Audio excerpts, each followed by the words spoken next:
Hello दोस्तों, आज हम इतिहास के बारे में बात करेंगे। इतिहास क्या होता है, कैसे अध्ययन किया जाता है और किस तरह इतिहास का अध्ययन करते हैं। तो इतिहास क्या होता है? अतीत का अध्ययन इतिहास कहलाता है। मतलब जो पुराने लोग थे, पुराने परंपरा थी, पुराने मानव थे, उनको कैसे रहते थे, किस तरह रहते थे और उनका रहन सहन कैसा था, इन सब के बारे में अध्ययन करना इतिहास कहलाता है। इतिहास कहलाता है मतलब एक प्रकार से मानो पुराने मुर्दों को उखाड़ के निकालना, उनका अध्ययन करना इतिहास कहलाता है। तो इतिहास के जो जनक थे वो हेरोडोटस माने जाते हैं। इतिहास के जनक हेरोडोटस माने जाते हैं। इतिहास को इतिहासकारों ने 3 भागों में विभाजित किया है। कितने भागों में? 3 भागों में विभाजित किया है। प्रागैतिहासिक काल, आद्य ऐतिहासिक काल और ऐतिहासिक काल। तो ऐतिहासिक काल को इतिहास को 3 भागों में बांटा है। अब इसमें प्राक ऐतिहासिक काल और आद्य ऐतिहासिक काल में इनमें हम जानते हैं कि कैसे अध्ययन किया होगा। इसमें प्राक ऐतिहासिक काल में पुरातात्विक स्रोत मिले होंगे, पुराने स्रोत मिले होंगे तो उससे अध्ययन किया होगा। इसमें आद्य ऐतिहासिक काल में भी पुरातात्विक स्रोत मिले, उससे अध्ययन किया होगा। और ऐतिहासिक काल के भी पुरातात्विक स्रोत मिले हुए हैं जिससे अध्ययन किया होगा। तो अब पुरातात्विक स्रोत तीनों से मिले हुए, उनका अध्ययन किया। लेकिन अब ये देखते हैं कि लिखित साक्ष्य किसके किसके मिले हैं। तो प्रागैतिहासिक काल में लिखित साक्ष्य तो नहीं मिले हैं भाई। प्रागैतिहासिक काल में लिखित साक्ष्य नहीं मिले हुए हैं और ना ही इनका फिर अध्ययन कर सकते हैं। जब मिले ही नहीं तो अध्ययन इनके लिखित साक्ष्य कैसे अध्ययन कर सकते हैं, और केवल इससे पुरातात्विक से अध्ययन कर सकते हैं। और जो आद्य ऐतिहासिक काल है इसमें लिखित साक्ष्य मिले हुए हैं, लेकिन इन्हें पढ़ा नहीं जा सकता। कैसे? इनकी ऐसी भाषा लिखी हुई है कि इनकी कोई पढ़ ही नहीं सकता। सिंधु घाटी की सभ्यता है, उसमें ऐसे लिखावट है कि उन्हें कोई पढ़ा नहीं जा सकता। जिस प्रकार से एक डॉक्टर लिखता है और वो मेडिकल के लिए भेजता है जो होता है लेने के लिए, तो केवल मेडिकल वाला ही समझ पाता है उनकी बातों को, उनकी लिखावट को, और कोई समझ नहीं पाता। इसलिए उनमें लगता था कि वो ही खुद एक दूसरे को समझ लेते थे और कोई समझ नहीं पाता है।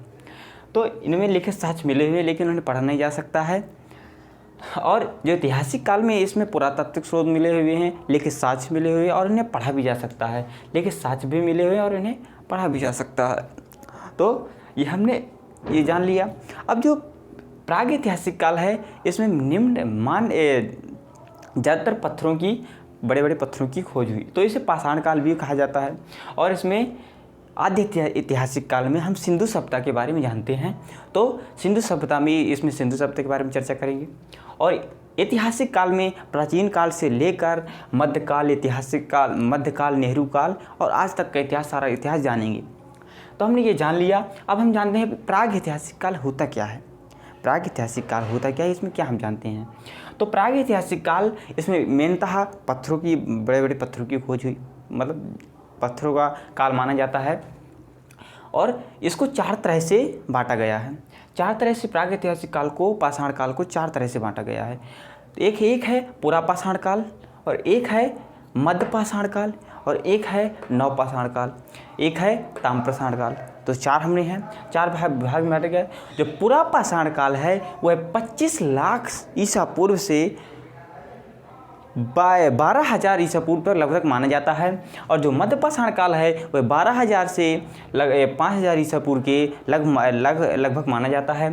जो नवपाषाण काल है वह 5,000 ईसा पूर्व से लगभग 3,000 ईसा पूर्व तक माना जाता है। और जो ताम्रपाषाण काल है ये तो इसमें कुछ ये भी इसके बाद ही आया।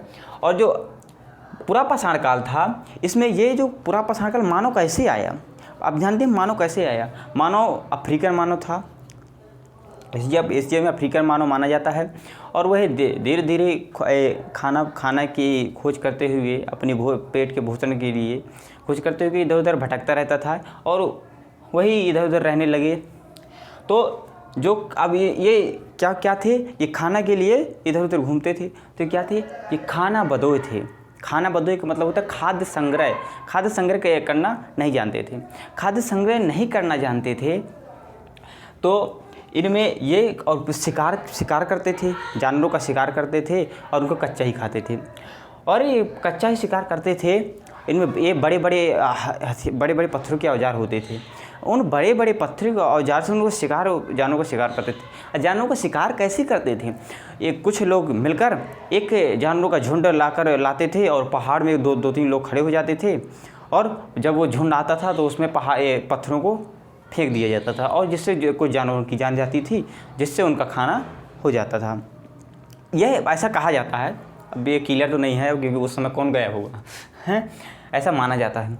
और आग की खोज, इसमें मेनतः पाषाण काल को आग की खोज माना जाता है। आग की खोज से मानव में स्वाद में भी रुचि आने लगी। जब पका हुआ जानवरों का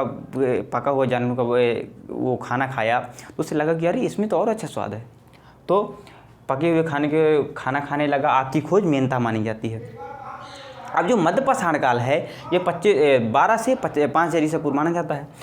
इसमें मेनतः अंत्येष्टि, मतलब मानव को सही ढंग से जलाना या दफनाना और जो संस्कार होते हैं अंत्येष्टि में दाह संस्कार जिसे बोलते हैं, इन सब चीज़ों को मानव जान चुका था, अंत्येष्टि करना जान चुका था। और इसमें जो औजार थे वो छोटे छोटे पत्थरों के थे, क्योंकि अब थोड़ा मानव सभ्य हो रहा था तो उसको हथियार, अब तो इतने ये झुंड तो जाते, अब जैसे अकेले मिल गए, उसके लिए क्या करेंगे? तो उसके लिए वो क्या करेंगे, वो औजार बनाएंगे तो अकेले ही शिकार कर सकते हैं। तो इसमें छोटे छोटे पत्थरों के औजार बनाना सीख गया था, और उसे माइक्रोलिथ भी बोला जाता है इंग्लिश में। अब इंग्लिश में तो उसमें ज़्यादा नहीं। अब देखो नवपाषाण काल को 5000 से 3000 ईसा पूर्व तक माना जाता है। अब इसमें मेनतः इसमें क्या है, इनमें काफ़ी चीज़ों में लोगों में सुधार आने लगा। जैसे अब मानो आवाज़ बनाने लगा था, अब कहाँ भटकता रहेगा, अब धीरे धीरे उनमें बुद्धि का विकास तो होगा ही, तो बुद्धि का उनमें विकास होने लगा तो क्या आवाज़ बनाने लगा और खेती भी करने लगा, खेती अच्छी ढंग से भी करने लगा नवपाषाण काल तक। मध्य पाषाण काल में थोड़ा ऐसे ही अव्यवस्थित तरीके से करने लगा था, लेकिन नवपाषाण काल आते थे व्यवस्थित तरीके से कृषि करना मानव सीख गया था। अब इसमें मेन था पहिए की खोज हुई।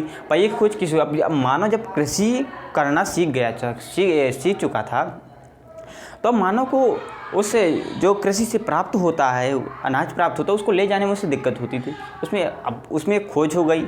जब किसी चीज़ की कोई दिक्कत आती है उसकी प्रॉब्लम की सॉल्विंग हो जाती है, तो प्रॉब्लम की सॉल्विंग हो जाती है, तो उसमें मानव पहिए की खोज किया, उससे बैलगाड़ी की भी खोज कर चुका था, जिससे मानव सामान को, अनाज को एक जगह से दूसरी जगह ले जाता था।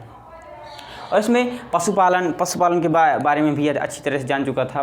पशुपालन कैसे, इसमें पहला माना जाता है कि कुत्ता के ही सर्वप्रथम पाला गया, ऐसा माना जाता है। तो कुत्ता ही सर्वप्रथम माना जाता है। तो इसमें नवपाषाण काल आते आते मानव बहुत ही काफ़ी तरह से सभ्य हो चुका था, उनमें बुद्धि का विकास अत्यधिक हो चुका था। मानव अनेक चीज़ों में रुचि लेने लगा था। और इसमें अब आप जानते हैं नवपाषाण काल, ताम्रपाषाण काल में इसमें तांबे की खोज हुई थी अत्यधिक इसमें तांबे की खोज हुई थी। तांबे के मानव बर्तन वगैरह ये सब चीज़ें बनाने लगा था। तो इसमें एक स्थल है इनाम गांव नाम का एक स्थल है जो भारत में ही है। इसमें यहाँ प्रमुख स्थल बता देता हूँ एक ही, और बहुत से भी बहुत स्थलों से प्राप्त हुए हैं, लेकिन इस गाँव में प्रमुख स्थल माना जाता है इनाम गांव। इसमें तांबे की खोज हुई थी, तांबे की वस्तुएं मिली हुई थी। तो अब इसमें हमको स्थलों के बारे में जान लेते हैं, पुराने स्थलों के बारे में जान लेते हैं, जिसमें से एक है पल्लव रण। पल्लव रण में क्या है कि यहाँ पर एक गुफा में वो पाया गया, आग के साक्ष्य मिले हुए, मतलब राख जिसे बोलते हैं, आग के साक्ष्य मिले हुए हैं। इससे पता चलता है कि मानव उस समय मानव आग के बारे में परिचित हो चुका था। एक एमपी में रायसीना जिले में नर्मदा घाटी के पास में ही एक भीमबेटका है। भीमबेटका में यहाँ पर एक गुफा में ये देखा गया है कि मानव वहाँ पर चित्रकारी मिले हुए, चित्रकारी ऐसे कि बस ऐसे ही नाम मात्र की, तो चित्रकारी मिली हुई, जिससे पता चलता है कि मानव इस समय चित्र बनाने में रुचि लेने लगा हुआ था। और यहाँ पर एक बिहार में चिरान नाम का ये सबसे पुराना स्थल माना जाता है। और यूपी में कोल्ढीवा यूपी में कोल्ढीवा, यहाँ पर ये माना जाता है कि यहाँ पर सर्वप्रथम चावल की खेती यहीं से शुरू हुई।